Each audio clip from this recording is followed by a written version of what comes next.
Please welcome Dr. Paul Israel to the stage.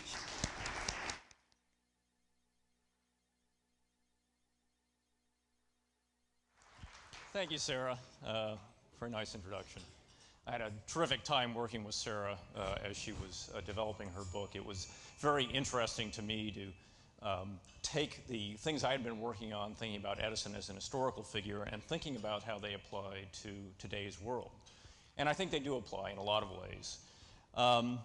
So that's one of the reasons that the Edison Papers is involved in this. We think it's important to promote innovation, to promote the education of young innovators, school kids, and that's one of the things that we're very interested in. So that's why the Edison Papers became involved in the Edison Awards, besides my close association with Sarah. Before I talk a little bit about the Edison Awards, I do want to thank one other person, and that's Rachel Weisenberger, member of my staff who was essential in our side of the work on the Edison Awards. So I very much want to thank Rachel for her participation. The Edison Papers is a research institute at Rutgers University. It was founded 30 years ago to go through Edison's papers. You say, 30 years? That seems like an awful long time to be just working on one person. But we weren't just working on one person and haven't been working on one person. There are 5 million pages of documents at the Edison National Historic Site in West Orange and thousands of documents in repositories elsewhere in the world, because Edison was always more than just an individual. Just as all of you are parts of teams, Edison was the first to really develop team research.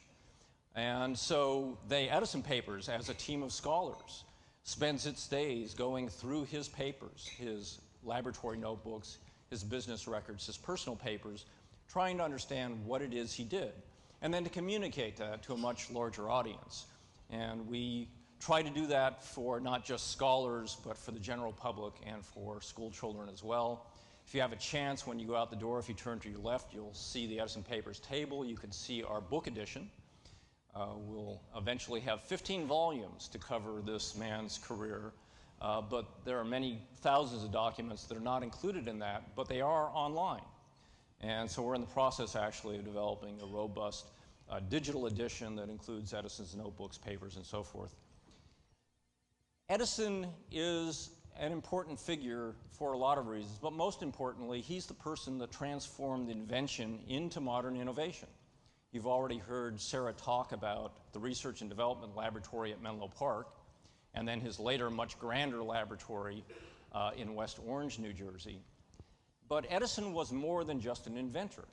He was also somebody who recognized that invention required a commercial mindset, understanding the markets that one was entering, and then taking the technology out of the laboratory into the marketplace. And Edison was very good at this. His most famous invention, the electric light, Sarah mentioned that he invented the lamp in 1879. He spent the next year doing the development work at the laboratory, including building a small-scale central station at the lab to figure all the components out. And then he spent 2 years installing the first central station in New York City. But in order to do that, he also had to invest his own money in the manufacturing plants, because the investors in the Edison Electric Light Company were happy to hold on to the patents and have the world beat a path to their door. And Edison recognized that it doesn't work that way. So he set up the manufacturing plants, and they were important for a couple of reasons, not just to make sure that the technology that went out the door worked, but more importantly, to figure out when things didn't work quite right, what we needed to do to improve it. And so in the 2 years that Edison worked on the R&D, he took out fewer patents than he did in each of the 3 subsequent years when he was commercializing that technology, and most of that work was done in the manufacturing plants. It wasn't done in the laboratory. So you can see the role that innovation played in Edison's development of the electric light was to think about it as a commercial process, not just as something that took place in the laboratory. He excelled at commercializing new technology because he was always paying attention to markets.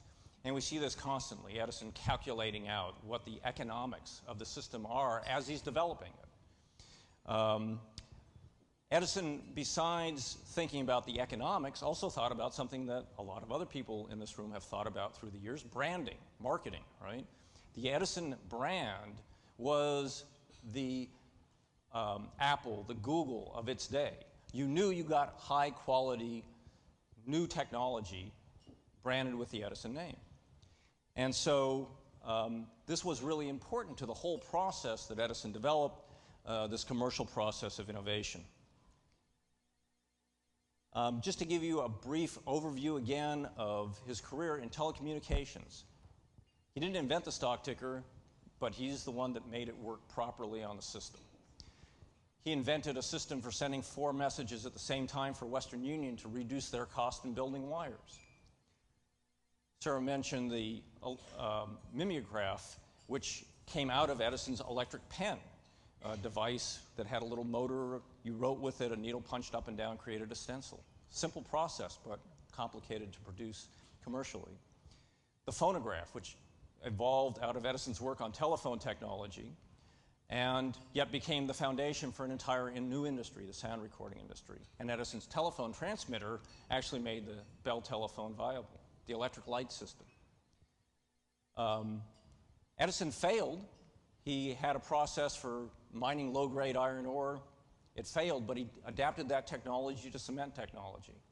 The original Yankee Stadium was built with Edison Portland cement. So Edison understood that failure was opportunity, and in all of his work, so the storage battery that Sarah talked about him developing, there were 10,000 experiments. And after about 9,000, one of his assistants came up and said, you know, we're not getting anywhere. There are all these experiments we've done. And Edison said, what do you mean? We now know 9,000 ways it won't work, right? What he was always doing was trying to figure out how to learn from what seemed to be a failure to other people was a learning experience for Edison. And this is a valuable lesson that I think we can all take with us. So ultimately, you know, the Edison Awards are celebrating innovation, the development of new technologies, new ways of doing things that make all of our lives better.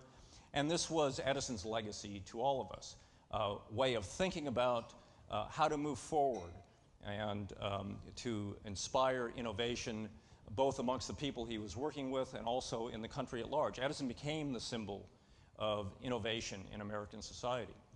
And I hope the Edison Awards and the Edison Papers participation in that can help to make innovation something that people celebrate and aspire to as well.